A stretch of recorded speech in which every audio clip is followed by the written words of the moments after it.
Magandang gabi po sa bawat isa sa ating lahat. Tayo po ngayon ay nasa ating Bible reading at nasa Book of Malakay chapter 1 na po tayo. Samahan niyo po ako na magbasa.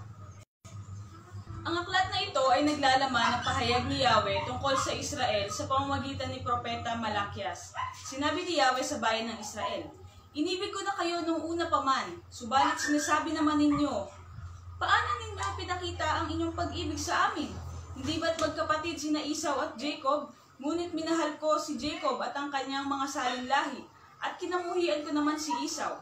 Winasa ko ang kanyang maburol na kabayanan, at pinamugaran iyon ng maiilap na hayop. Kung sabihin man ng mga Edomita na mga salin lahi ni Esau, bagaman winasak ang aming bayan, muli namin itong itatayo. Ito naman ang isasagot ni Yahweh na makapangyarihan sa lahat. Itayo man nilang muli iyon ay muli kong wawasakin hanggang sa tawagin silang masamang bansa at bayang kinapopootan ni Yahweh magpakailanman. Makikita ninyong mangyayari ito at inyong sasabihin, dakila at makapangyarihan si Yahweh kahit sa labas ng bansang Israel. Pinagsabihan ni Yahweh na makapangyarihan sa lahat ang mga paring lumalapastangan sa kanyang pangalan. Pinaparangalan ng anak ang kanyang ama at ng alipin ang kanyang Panginoon. Kung ako ang inyong ama, bakit hindi ninyo ako iginagalang? Kung ako ang inyong Panginoon, bakit hindi ninyo ako pinaparangalan? Nilalapastangan ninyo ako at pagkatapos ay itatanong pa ninyo, saan paraan namin kayo nilalapastangan? Nag-aalay kayo sa aking altar ng mga walang halagang pagkain at itinatanong pa ninyo, paano naging marumi ang aming handog? Hinamak ninyo ang aking altar sa tuwing maghahandog kayo sa akin ng mga hayop na bulag, pilay at may sakit. Subukin ninyong maghandog ng ganyan sa inyong gobernador. Matutuwa kaya siya sa inyo at ibigay ang inyong kahilingan? Magsumamo man kayo sa Diyos ay hindi niya kayo papakinggan kung ganyan ang ihandog ninyo sa Kanya. Mabuti pa isara na ng isa sa inyo ang mga pinto ng templo at huwag na kayong mag-aksaya ng panahon sa pagsisindi ng walang kabuluhang apoy sa ibabaw ng aking altar. Hindi ako nalulugod sa inyo at hindi ko tatanggapin ang anumang handog ninyo sa akin.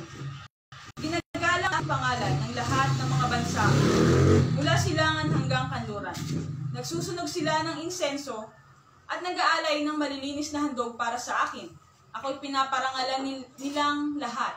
Ngunit dinudungisan ninyo ang pangalan ko tuwing sinasabi ninyo na walang kabuluhan ng aking altar at tuwing naghahandog kayo doon ng mga pagkain walang halaga. Sinasabi ninyo, nakakapagod na ang lahat ng ito at iniismeran pa ninyo ako. Kung hindi naman nakaw pilay, may sakit ang dala ninyong hayop na paghandog sa akin. Akala ba ninyo nakanap ko yun? Sumpain ng sinumang nandaraya sa paghahandog sa akin ng hayop na may kapintasan. Gayong may pinangako siyang malusog na hayop mula sa kanyang kawan. Ako isang hari dakila at kinatatakutan lahat ng bansa. Dito po sa chapter 1 na ito, pahayag ni Propeta Malakias, yung pag-Diyos ni Yahweh sa kanyang bayan, sa kanyang bansa na ang Israel. So, pero hindi nakita yun ng mga taga-Israel na parang tinatanong pa nila si Yahweh kung paano pinakita ni Yahweh yung pag-ibig nila sa kanya. Tapos, kung maghandog pa ang mga taga-Israelita, mga taga-Israel, ay yung hindi maayos na handog na alay ang binibigay nila kay Yahweh. Siyempre, alam ng Diyos na alam ng mga Israelita yung dapat yung standard ng paghahandog sa kanya.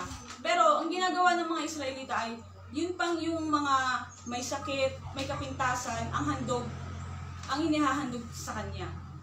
Na ayun ang ikinagagalit ni Yahweh dahil alam naman ng mga Israelita kung ano yung nararapat.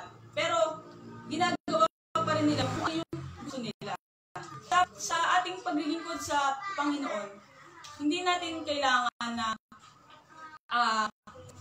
hindi natin dapat na batayan yung pwede na. Okay.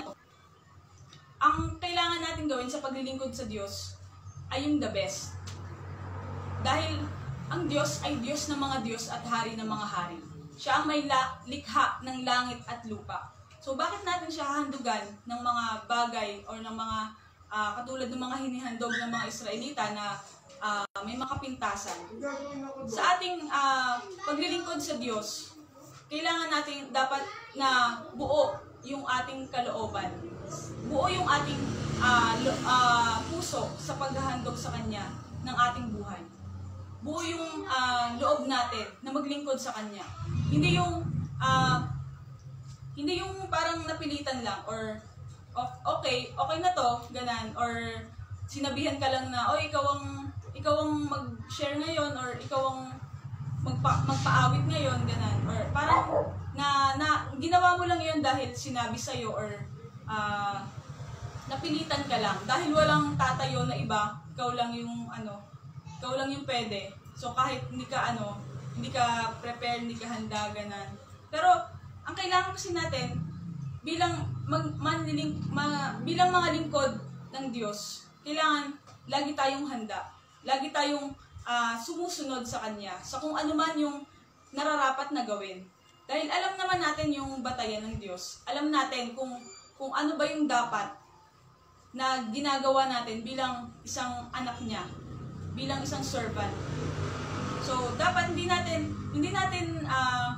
bigyan ng dahilan ng Diyos na magalit sa atin. Dahil sa mga ginagawa nating mga kalikuan or kasalanan. Dahil una pa lang, sabi dito, sa ating binasa, una pa lang, minahal na tayo ng Diyos. Kaya, sino tayo para hindi natin ibalik yung pagmamahal natin sa Diyos? Na siyang nag-provide lahat ng needs natin, lahat ng mga kakailanganin natin, simula pa lang. Kaya, kapatid, kung ikaw ay nabibigatan sa lahat ng mga ginagawa mo na parang naisip mo na nakakapagod tong paulit-ulit na lang yung paglilingkod ko, ganito na lang, parang walang bago. Gawin natin kung ano yung best natin. Baka nakukulangan lang tayo. Nakukulangan lang ng konting effort, konting pananampalataya, konting level up. Or mag-level up tayo, mag-grow tayo ng mas malaki. Pang sa gayon, makita natin kung ano ba talaga yung gustong mangyari ng Diyos sa buhay natin. Tayo po ay manalangin. Panginoon, maraming salamat po sa oras na ito, sa mga salita mo na nagbigay sa amin ng reminder na kami ay dapat maglingkod ng walang kapintasan. Kami ay dapat maglingkod, maghandog sa iyo ng aming buhay ng buo at totoo. Maraming salamat o Diyos dahil sa oras na ito, patuloy na pinaparamdam mo sa amin kung gaano ka kabuti, kung gaano mo kami kamahal. Na nung una pa lang ay ikaw na ang nagparamdam sa amin kung ano yung totoong pagmamahal. Maraming salamat o Diyos. Dinadalangin ko ang lahat ng mga kapatiran ko na nanonood ngayon, patuloy na kumilos ka sa kanilang buhay. Kung sila man ay nabibigatan sa lahat ng kanilang mga pinagdaraanan, kayo nakakaalam ng Panginoon, tulungan mo sila. At gawin mo, Panginoon, ang mga bagay na makakagaan din para sa kanila. Maraming salamat po sa kabutihan mo, sa lahat ng mga ministers sa buong mundo na handang magpagamit sa iyong pangalan upang may palaganap pa ang mga salita mo. Maraming salamat sa kanilang buhay. Patuloy na patatagin mo sila, palakasin sa lahat ng aspeto ng kanilang buhay. At continue, Lord, na provide mo ang mga needs nila. Maraming salamat. Patuloy, Lord, na pagpalain mo ang lahat ng kanilang mga ginagawa. Upang sa gayon, Panginoon, makita ng lahat ng tao kung gaano ka kadakila, kung gaano ka makapangyarihan sa lahat. Maraming salamat, O Diyos. Gayon din, Lord, sa bansang Pilipinas. Batid mo ang kalagayan nito ngayon na sa ibang parte ng lugar sa Pilipinas ay mga hindi pa maayos yung mga lugar nila dahil sa dumaang bagyo. Panginoon, patuloy kang kumilos sa kanila. Patuloy kang magbigay ng tulong sa kanila. Maraming salamat, O Diyos, sa ginagawa ng gobyerno at sa iba pang mga tao na handang tumulong upang maging maayos muli ang lahat.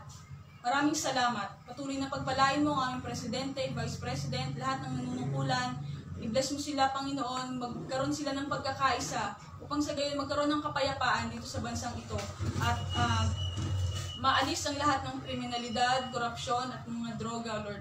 Maraming salamat. Alam ko, Lord, na ang bansang ito ay pauunlarin mo na ayon sa tamang panahon. Maraming salamat, O Diyos. Gayon din, Lord, sa bayan ng Dolores, Quezon. Pagpalain mo ang aming mayor, vice mayor, mga konsihal, at lahat, Panginoon, na nanunungkulan. Pagpalain mo sila at paunlarin ang bayan ito. Maraming salamat, O Diyos. Sa Barangay Bulakin 1, sa aming kapitan, sa kanyang mga opisyal, pagpalain mo sila, Lord. Ang barangay na ito ay maging sentro ng panambahan mo, Lord, sa bayan na ito. Maraming salamat, Panginoon. Patuloy na pagkaisahin mo ang bawat isa upang sa gayon magkaroon ng kapayapaan at kasaganahan. Salamat, O Diyos. Ikaw lamang ang pinupuri namin, dinadakila. Sa lahat, Panginoon, ng mga may sakit at karamdaman, patuloy na pagalingin mo sila. Extend mo, Lord, ang inyong kamay dahil alam namin, Lord, na walang imposible sa iyo. Lahat ng mga sakit, karamdaman na kanilang nararamdaman ngayon, mga nakaratay sa karamdaman, sa banig ng karamdaman, O God, pagalingin mo sila in the name of Jesus. Maraming salamat, O Diyos. We claim healing, Lord, sa buhay ng bawat isang nakakaramdam ng sakit ngayon. Salamat, O Diyos. Alam ko, Lord, na marami ka pang gagawin sa buhay ng bawat isa. Marami ka pang magagandang plano. Marami ka pang magagandang gagawin sa aming buhay. Kaya, Lord, patuloy na i-bless mo ang buhay ng bawat isa. Maraming salamat, Panginoon. Ikaw lamang dinadakila namin, pinasasalamatan at pinapapurihan. Sa pangalan ni Jesus. Amen. Maraming salamat po. To God be the glory. God bless us all. And please, patuloy po kayong mag-subscribe sa ating YouTube channel, ang JCB Psalms. Maraming salamat po.